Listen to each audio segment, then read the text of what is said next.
Alright, this is my 1994 Honda CBR 600 F2. I got a lot of questions and comments on the forums and on here just about how everything's painted, wired, put together, that sort of thing.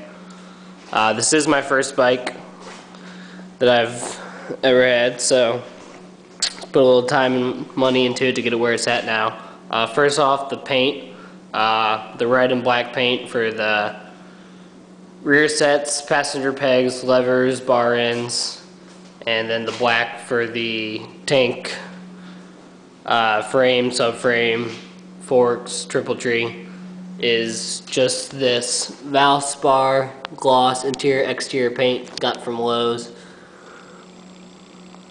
The red is a berry red and the black is just gloss black. For the engine, the headers, and the exhaust here, that is a MotoGP exhaust I got off eBay. For those three, since they're parts that do get hot, I went with a Rust-Oleum high heat ultra paint. That's heat rated up to 1200 degrees, so I decided to go with that for all the hot parts on it. And like I said, everything's just painted for now. Plan on getting everything powder coated over the winter, so I wanted to paint it with this scheme, see how I liked it, so I'm going to go ahead and powder coat everything so it'll be a little bit nicer, a little bit cleaner. All the decals on it, the Icon decals and my tank decal that I got custom made, both off eBay. They're just vinyl decals, you just peel and stick, they're real nice. The tank pad is actually a skateboard grip tape. You can kind of see the texture here.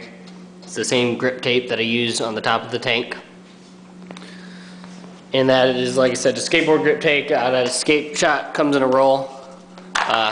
And just cut it out to fit the tank. And for the tank pad, just use the old tank pad that I had to trace it out as a template. For the actual tank to dent in that tank, I just used a rubber mallet, just like that. Just takes a little time and patience to get the way you like it. I never dented a tank before, so like I said, it just takes a little bit while to figure it out. These big dents in here were on the tank when I bought it.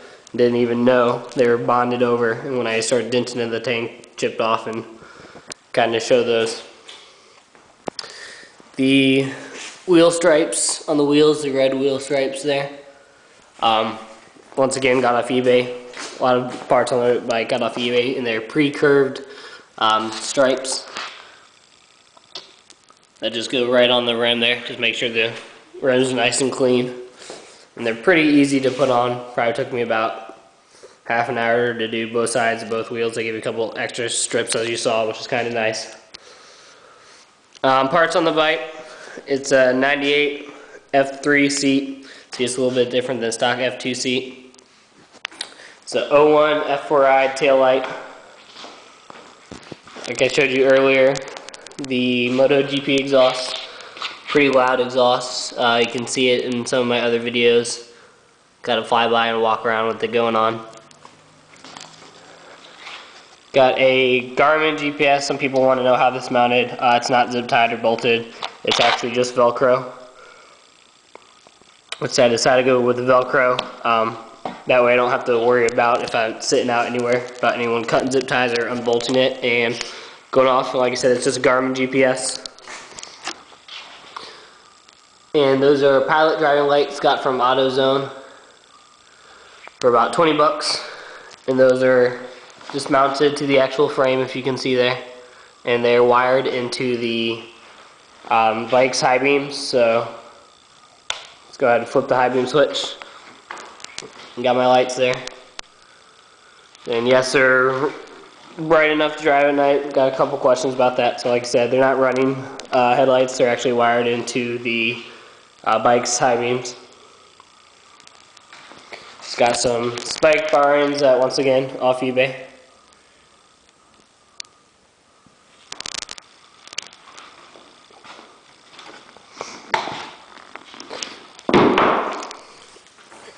All these wires here are strobes that I have wired into the bike, and they're just white LED strobes.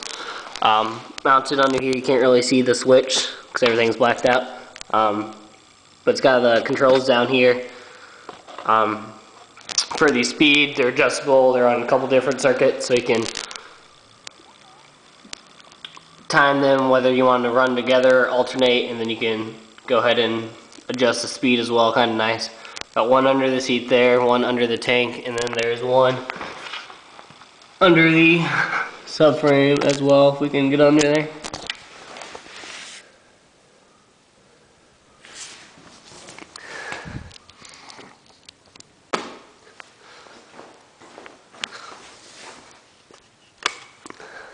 The taillight, like I said, it's an 01 F4i taillight. It's actually just zip tied to the actual plastic tray here, and then cut out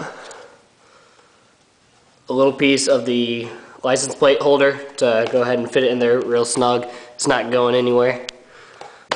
So there are a lot of zip ties on the bike, just kind of hold things down. But they actually work pretty well. Thing about here, these lights are actually just zip tied. Haven't gotten around to making a mounting plate for them yet. This thing on the headlights you got to remember is to angle them the right way. So the way I have them is one angles down in the road in front of me and one straight ahead, so make sure they're just not angled off any which way.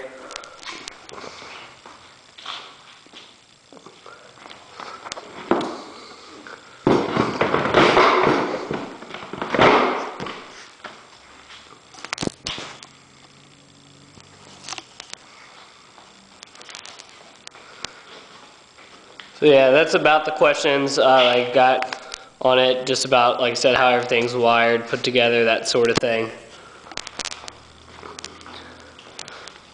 Just kind of give you a view from when I'm riding. Like I said, got that Garmin GPS, but it actually has a speedometer in it. There's a little bit of a delay since it does go through the satellite. It's about a 1 to 2 second delay.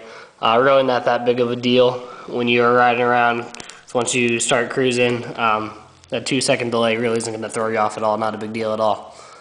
And it is nice to also have a GPS in there if you go on long rides. You can go places that you really haven't been. You don't got to worry about getting lost, because you can always switch it over to the GPS, which is kind of nice. So if you guys have any more questions, just go ahead, and if you're on the forums, just go ahead and PM me. If you're on YouTube here, then just go ahead and send me a message, a comment, and I'll try to help you guys out as much as I can. Alright, thanks.